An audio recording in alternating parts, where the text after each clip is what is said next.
Boa tarde a todos. Muito obrigada pela presença aqui na minha defesa de mestrado. A minha pesquisa é sobre simulações de High Pressure em aglomerados de galáxias. Meu nome é Caroline e eu sou orientada pelo professor Rubens Machado. Nessa apresentação eu vou falar sobre como foi a minha pesquisa durante o mestrado. Então eu vou fazer uma introdução sobre os conceitos que nos levam até o cenário das simulações que foram desenvolvidas. Vou explicar brevemente os métodos que foram utilizados nessa pesquisa. Vou apresentar os resultados, que são as análises dos outputs das simulações. Vou apresentar algumas conclusões gerais e também algumas perspectivas para caso a gente queira continuar essa pesquisa no futuro. Mas por que estudar High Pressure? Então, hoje, compreender como ocorre o processo de evolução de galáxias é uma das questões em aberto da astrofísica. E o processo de evolução, ele depende de qual ambiente a galáxia está e quais interações ela experiencia. E a High Pressure é um dos efeitos que galáxias que estão atravessando o meio intraaglomerado sofrem. Na literatura, investiga-se o papel da High Pressure na evolução de galáxias já tem algum tempo, mais ou menos desde os anos 80. E, por exemplo, investiga-se se galáxias S0, que são as galáxias lenticulares, podem ser galáxias que tiveram seu gás removido devido à High Pressure. Então, neste trabalho, nós analisamos galáxias afetadas pela High Pressure em 4 diferentes cenários através de simulações numéricas. Bom, na interação de High Pressure, ela envolve a interação entre duas grandes estruturas do universo, que são as galáxias e os aglomerados de galáxias. As galáxias são estruturas que são formadas por gás e estrelas que estão imersas em um halo de matéria escura. As galáxias podem apresentar diversos formatos, ou seja, morfologias, pode apresentar diferentes cores, pode apresentar diferentes padrões de formação estelar e etc. Massas típicas de galáxias variam entre 10 nanômetros até 10 elevado a 12 massas solares. As galáxias podem se desenvolver em isolamento, que são as galáxias de campo, ou elas podem se desenvolver em aglomerados de galáxias. E, dependendo do ambiente onde elas se desenvolvem, elas estão sujeitas aos efeitos de maré e ou High Pressure. E os aglomerados de galáxias são estruturas que são formadas por galáxias, por gás do ICM e por matéria escura. Os aglomerados surgem porque a distribuição de matéria no universo em pequena escala não é homogênea, então pequenos halos de matéria se juntam para formar halos de matéria maior. E, aliás, os aglomerados de galáxias são as maiores estruturas onde a matéria está gravitacionalmente ligada no universo. Massas típicas de aglomerado variam entre 10 elevado a 14 massas solares até 10 elevado a 15 massas solares. E existe essa classificação em que os aglomerados são chamados de ricos quando possuem de 100 até 1000 galáxias e de pobres quando eles possuem menos de 100 galáxias. E quando, por exemplo, o aglomerado tem menos de 30 galáxias, como é o caso eles são chamados de grupos, como é o caso do grupo local onde a Via Láctea está inserida, está localizada. E aí, ok, existem aglomerados e existem galáxias e existem as interações entre eles. Um exemplo de interação entre uma ou mais galáxias é a força de maré. Então, assim como os oceanos na Terra, as galáxias também estão sujeitas às forças de maré, que é provocado pela interação com outras galáxias e também com o próprio aglomerado. A força de maré pode movimentar não somente o gás, mas também a matéria escura que compõe as galáxias que estão em interação, porque trata-se de um fenômeno gravitacional. A interação por força de maré resulta em 2 fenômenos principais, que são as colisões e as fusões de galáxias. Nas colisões, as galáxias possuem alta velocidade, então, no momento em que elas colidem, acabam se formando essas caudas de maré, como a gente pode ver na imagem ali da direita. Já nas fusões, as galáxias têm uma velocidade menor, então, quando acontece a colisão, elas acabam se fundindo em uma só. E termo fusões, na verdade, ele é utilizado quando as galáxias colidem e têm um tamanho comparável. Quando acontece de uma galáxia colidir com uma galáxia que tenha um tamanho muito menor, como acontece com galáxias satélites, por exemplo, esse processo é chamado de canibalismo galáctico. Outro tipo de interação é o que a gente estuda nesse trabalho, que é a Hahn pressure. A Hahn pressure é a pressão que é sentida por objetos que estão atravessando os fluidos, como, por exemplo, um meteoro atravessando a atmosfera da Terra. E as galáxias que estão se movendo através do meio interaglomerado também estão sujeitas a esse efeito de Hahn pressure. No caso, a Hahn pressure afeta o gás, por se trata de um fenômeno hidrodinâmico. E a Hahn pressure stripping é um fenômeno onde a massa de gás da galáxia é removida parcialmente ou totalmente devido à Hahn pressure exercida pelo ICM. Então, os parâmetros que influenciam nessa remoção de gás pela Hahn pressure densidade do ICM, velocidade, ângulo de inclinação da galáxia, massa de gás, entre outros. E os casos extremos de Hahn pressure stripping são associados às galáxias jellyfish, como a gente pode ver aqui na direita, que são essas galáxias que têm essa cauda de gás por trás delas.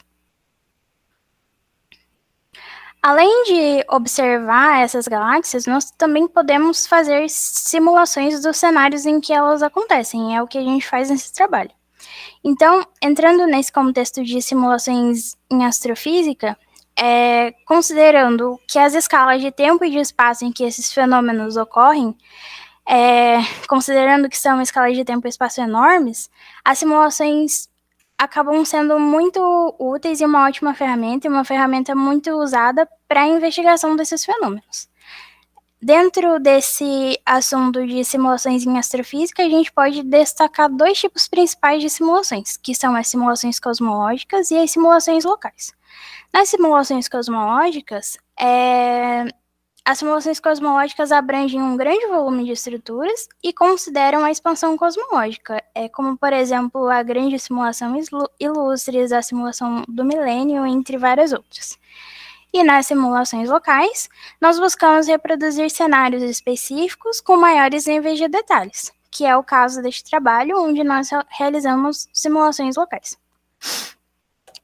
Nós podemos realizar simulações em astrofísica a partir de diferentes códigos de simulação, e esses códigos de simulação podem ser baseados em diferentes métodos. Como, por exemplo, a gente tem as simulações do Ruggiero, onde ele investiga a variação da presença do cool core em aglomerados e investiga como isso afeta a Hahn pressure. Então, nas simulações do Ruggiero, ele utilizou o código Ramsés, e o código Ramsés é baseado no método Adaptive Mesh Refinement. Bom, agora eu vou falar um pouco sobre simulações que foram realizadas no nosso trabalho. Então, aqui eu coloquei alguns passos que nos levam até os outputs das nossas simulações. Então, primeiro, a gente precisa definir as condições iniciais, que seria definir quantidade de massas, de partículas, entre vários outros parâmetros, para a criação da galáxia e do aglomerado. Então, o resultado disso, a gente vai ter o que a gente chama de output. Então, vai ter o que a gente chama de snapshot. Uma snapshot vai ser o arquivo da galáxia e uma snapshot vai ser o aglomerado. Para gerar essas condições iniciais, nós utilizamos o código Gauss-Step para galáxias e o código CLUSTEP para aglomerados. E aí, ok, a gente criou a galáxia e o aglomerado separados, agora a gente precisa juntar eles para que a galáxia fique na presença do aglomerado. Então, é isso que a gente faz com algumas funções de junção que a gente chama de join. E é nesse mesmo código que a gente pode colocar também funções de rotação, onde a gente pode definir a inclinação da galáxia que a gente quer. Então, foi o que a gente fez para conseguir colocar a galáxia em ângulos diferentes. E aí tá. Depois que a gente juntou a galáxia e o aglomerado no mesmo snapshot, a gente vai rodar a simulação em si, que seria colocar a galáxia e o aglomerado que agora estão juntos para evoluir por determinada quantidade de tempo. E para rodar as nossas simulações, nós utilizamos os códigos GADGET2 e GADGET3, que utilizam o método Smoothed Particle Hydrodynamics. Nesses códigos, cada um dos componentes tanto da galáxia e do aglomerado são representados por partículas. Aí, ok, depois que a simulação rodou, o que a gente precisa fazer é ler os outputs da simulação, que vão ser mais vários snapshots que a gente definiu esse tanto de snapshots antes de fazer a simulação. E aí a gente vai ler esse output e visualizar os detalhes da evolução da galáxia e do aglomerado a partir de algum código de leitura. No nosso caso, nós utilizamos o Pinebody, que além de ler os outputs do gadget, ele também pode ler o output de vários outros códigos de simulação. Aí, depois que a gente já consegue ler os outputs e tal, a gente precisa analisar esses outputs, que aí foi a parte em que eu criei gráficos, a parte que precisa medir grandezas, comparar grandezas, utilizando diversas funções e cálculos diversos.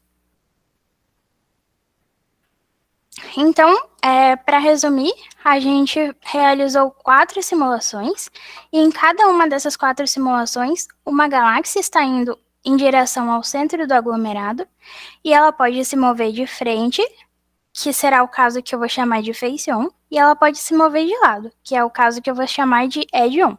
E ela pode ou não incluir formação estelar. Então, as galáxias que incluem formação estelar são as que foram simuladas a partir do código GADGET3. Então, a simulação A se move... Na simulação A galáxia se move face-on e utiliza o código GADGET2. Na simulação B, a galáxia se move edge-on e utiliza o código GADGET2. Então, essas duas não possuem informação estelar. Na simulação C, a galáxia se move face-on e utiliza o código GADGET3. E na simulação D, a galáxia se move edge-on e utiliza o código GADGET3. Então, nessas outras duas, nós temos formação estelar. Aqui eu coloquei um resumo de valores que eu coloquei para gerar as condições iniciais da galáxia e do aglomerado. Então, primeiro, olhando para a tabela da esquerda, nós temos os números de partículas. Então, como eu tinha mencionado, o GADGET considera que cada componente da galáxia e do aglomerado é representado por partículas. A galáxia é formada por gás, matéria escura, disco e bojo, cada um deles tem uma certa quantidade de partículas.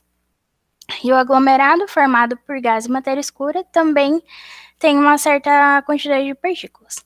Nesse momento surge um detalhe importante, que foi que a gente substituiu as partículas de matéria escura pelo cálculo do potencial gravitacional analítico da matéria escura do aglomerado. Por quê? Porque o aglomerado não sofre grandes mudanças físicas com a passagem de uma galáxia tão pequenininha. Então, seria um desperdício de custo computacional a gente falar para o GADGET calcular o potencial e a força em cada uma dessas partículas.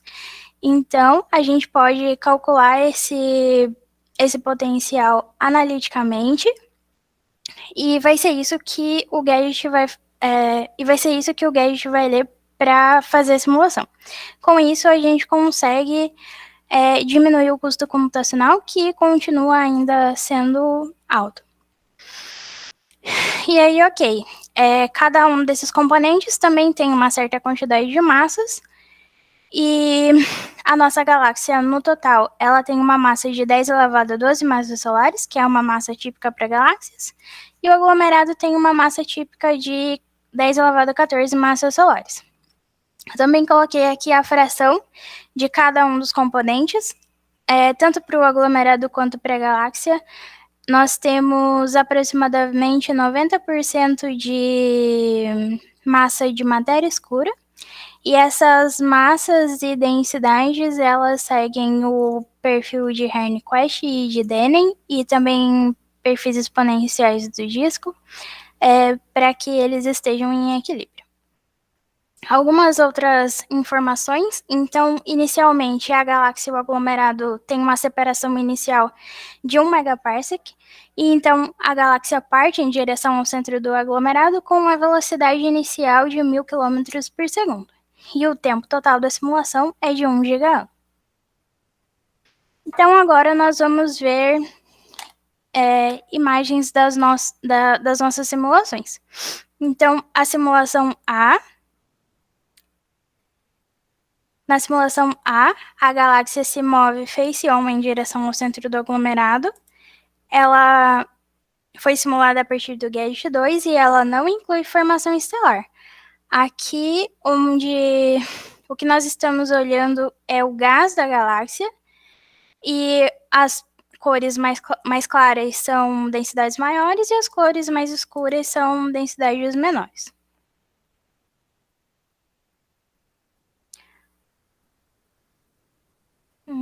Ok. Na galáxia B, também é a mesma coisa, só que aqui ela entra no aglomerado de lado. Então, ela se move head-on em direção ao centro do aglomerado e também utiliza o Gadget 2. Então, ela também não possui formação estelar.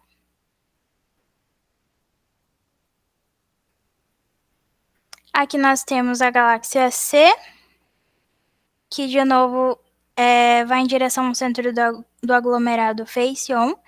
E nesse caso, ela utiliza o código Gadget 3, então ela possui formação estelar, mas aqui a gente ainda não está vendo estrelas, nós estamos olhando só para o gás.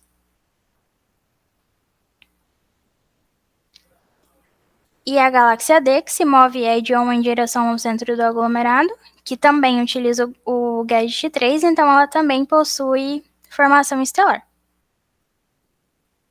E para fechar essa parte dos métodos, eu coloquei aqui algumas informações gerais sobre a pesquisa e sobre o mestrado no geral. Então, as nossas simulações rodaram no supercomputador Santos Dumont, que é um dos maiores supercomputadores da América Latina. Ele pertence ao Laboratório Nacional de Computação Científica, ou LNCC, que está localizado lá em Petrópolis, no Rio de Janeiro. Cada uma das simulações rodou lá no Santos Dumont por aproximadamente 3 dias, utilizando 48 núcleos do Santos Dumont, e isso resultou em um tempo de CPU de aproximadamente 14 mil horas. Os outputs das simulações, eles estão armazenados em 225 GB, divididos entre 989 snapshots. Para as análises, desde o início do mestrado foram utilizados 5 computadores, a maioria deles com 4 núcleos. E a estatística mais legal é que foram trocados mais ou menos 1.530 e-mails entre o professor Rubens e eu durante o mestrado. Bom, agora a gente vai para a parte dos resultados. Nessa parte, o nosso objetivo principal é caracterizar e mostrar as propriedades da cauda das nossas galáxias Jellyfish. Aqui na imagem da esquerda, nós estamos vendo uma visualização da galáxia num tempo por volta de 0,7 gigaanos, onde a gente já consegue ver que a cauda da Jellyfish está bem formada. E aqui no gráfico de baixo, nós estamos olhando um gráfico ROD-X, onde a gente vê a densidade da galáxia em cada ponto de sua extensão.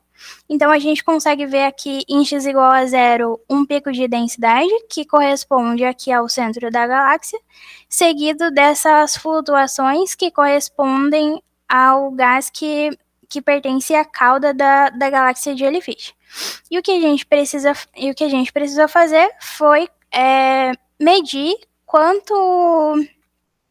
é o comprimento dessa cauda numericamente, que são essas duas linhas verticais em cinza aqui. Então, para fazer isso, nós desenvolvemos 2 métodos para determinar essa extensão da cauda da Jellyfish.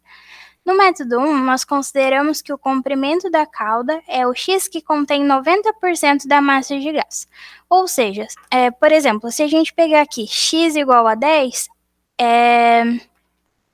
esse X não contém 90% da massa, ele contém bem menos. Então, isso quer dizer que ainda tem bastante cauda aqui para trás. Então, o comprimento da cauda vai ser um pouco maior, vai ser o X que contém 90% da massa.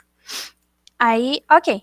E no método 2, nós consideramos que o comprimento da cauda é o X que atinge uma densidade mínima de gás. O que isso quer dizer? Então, se a gente traçar uma linha horizontal, como essa que está aqui, que eu coloquei aqui como densidade mínima, e a gente pegar o X, em que a densidade da galáxia atinge essa certa densidade mínima que a gente definiu, esse X vai ser o tamanho do comprimento da cauda da Jellyfish.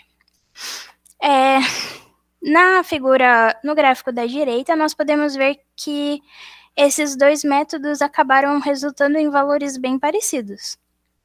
Nesse gráfico que mostra o comprimento da cauda através do tempo. Mas a gente acabou escolhendo o método 1 como padrão para a determinação do comprimento para as galáxias que se movem em feixe 1.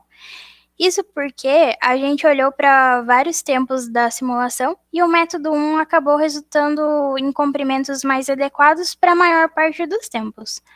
Então, assim como aqui no gráfico da esquerda, eu coloquei aqui esse comprimento da cauda para vários tempos, a gente olhou para vários tempos e o método 1 acabou sendo melhor. E aí, o comprimento da cauda final para as galáxias que se movem em feixe 1, que são as galáxias A e C, são esses que estão aqui na direita. E como a gente pode ver, nós encontramos massa da cauda que chega até 50 kPa de comprimento e que elas começam a aumentar mais expressivamente aqui a partir de 0,6 GeV. Já para as galáxias que se movem head-on, a gente calculou outro tipo de tamanho. Agora, não focado no comprimento da cauda em si, nós focamos no tamanho do disco que contém um gás que ainda não foi removido. Então, para isso, a gente desenvolveu o método 3, onde nós consideramos que faz parte da cauda da Jellyfish todo o gás que está fora de um círculo que tem, desse círculo em verde aqui, fora desse círculo que tem raios definidos por um polinômio que foi calculado a partir de raios fixos que nós estabelecemos. Então, assim, nós olhamos para vários tempos da simulação, determinamos alguns raios fixos e com esses raios fixos nós fizemos uma interpolação para chegar num polinômio que pudesse nos dar esse raio para todos os tempos da simulação. E o método 3 foi escolhido como padrão para as galáxias que se movem head-on. Aí, com essas definições de tamanho das galáxias, nós podemos medir a quantidade de massa que está na cauda das nossas galáxias Jellyfish. Aqui no gráfico da esquerda, nós temos a massa na cauda com o passar do tempo para as galáxias A, B, C e D. Então, a gente pode ver que a massa de gás na cauda começa a aumentar mais expressivamente também por volta de 0,6 giganos, e a gente consegue ver uma diferença significativa entre as galáxias A e B, que são as que não possuem formação estelar, para as galáxias C e D, que são as galáxias que possuem formação estelar. Nessas galáxias, nós vemos menos massa de gás porque parte do gás que foi removido pela Hahn Pressure foi convertido em estrelas. Aqui nos gráficos da direita, nós fizemos o contrário. Nós calculamos a massa que ficou retida no disco da galáxia, ou seja, a massa de gás que ainda não foi removida pela Hahn Pressure. E com isso, a gente viu que a quantidade de massa de gás removido é similar para cada uma das galáxias A, B, C e D. Isso nos diz então que as galáxias que possuem formação estelar, não é que a Hahn Pressure arrancou menos gás dessa galáxia, e sim que elas apresentam menos gás na cauda, porque parte desse gás foi transformado em estrelas. Aí a gente vai para a parte de correlações com o ambiente. Aqui, o nosso objetivo é observar o comportamento das variáveis que têm a ver com o ambiente em que a galáxia se desenvolve, ou seja, com o aglomerado. E isso inclui a home pressure, já que a home pressure ela depende da da velocidade relativa entre o gás do ICM e a galáxia e da densidade do aglomerado.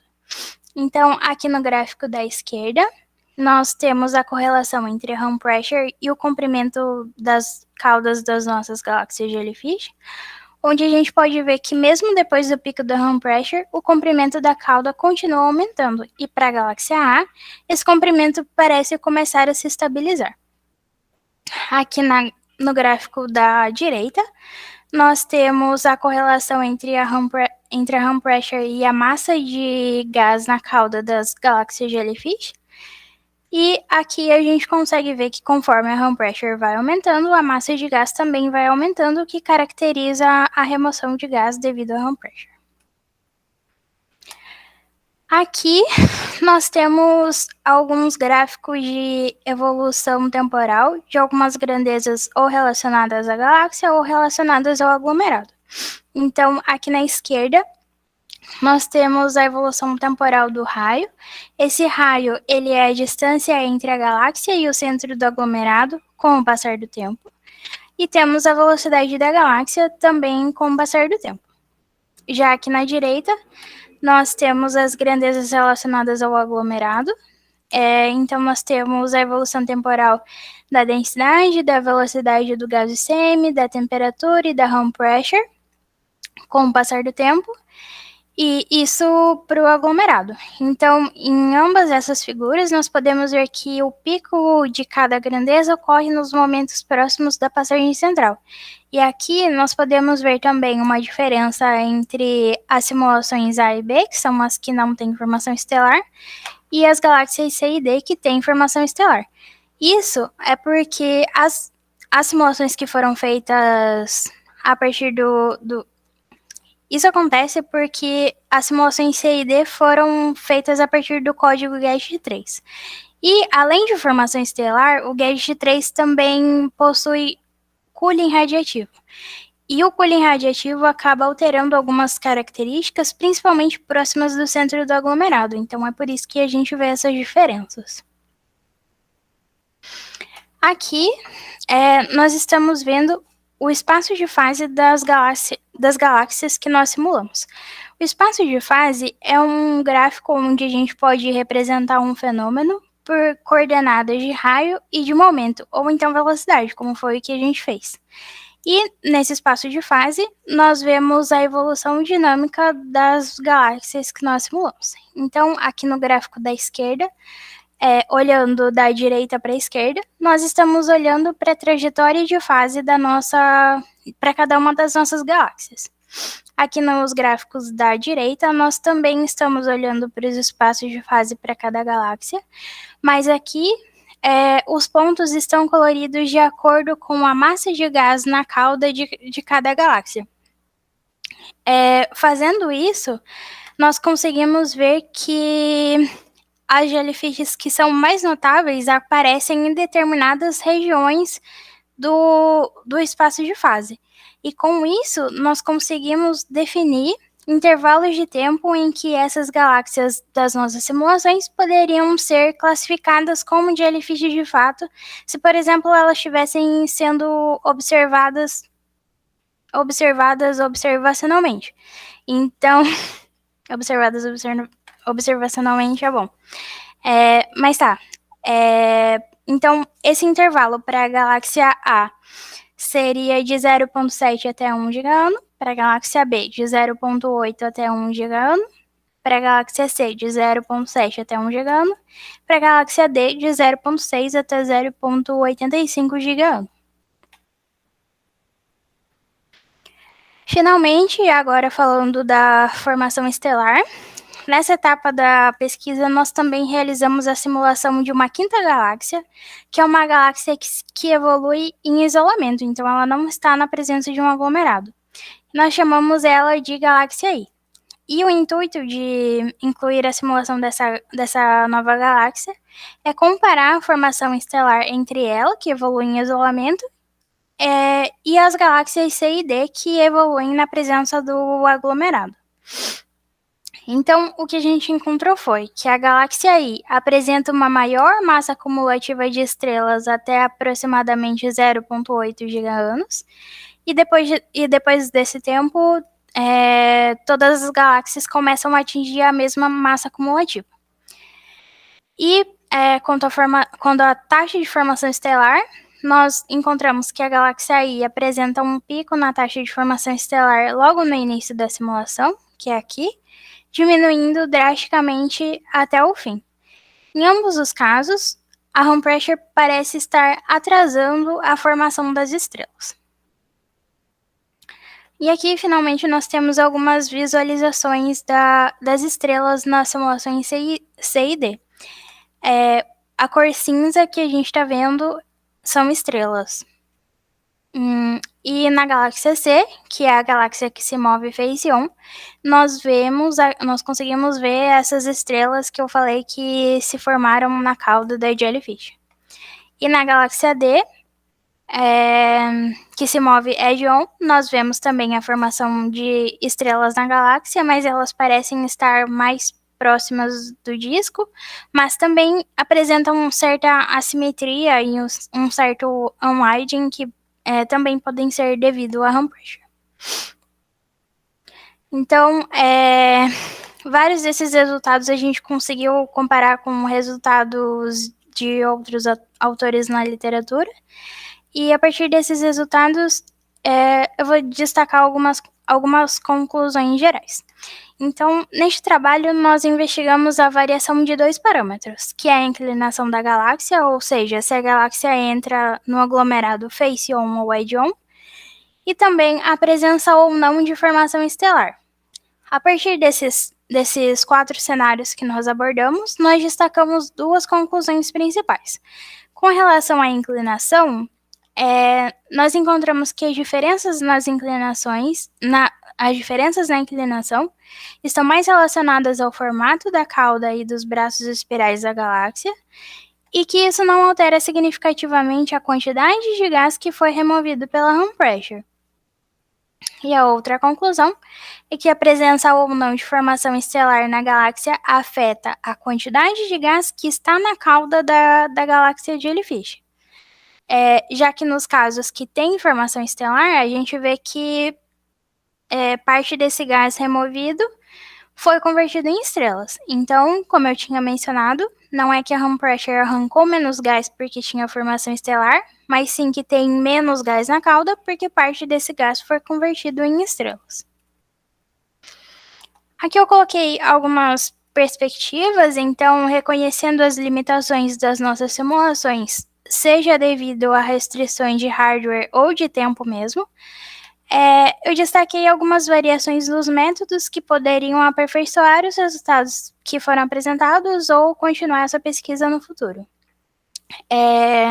Essas variações seriam uma variação na densidade do gás aglomerado, variação da massa e da fração de massa de gás da galáxia ou das galáxias, também testar outros códigos de simulação além do gadget, e também reproduzir cenários que são acessíveis observacionalmente.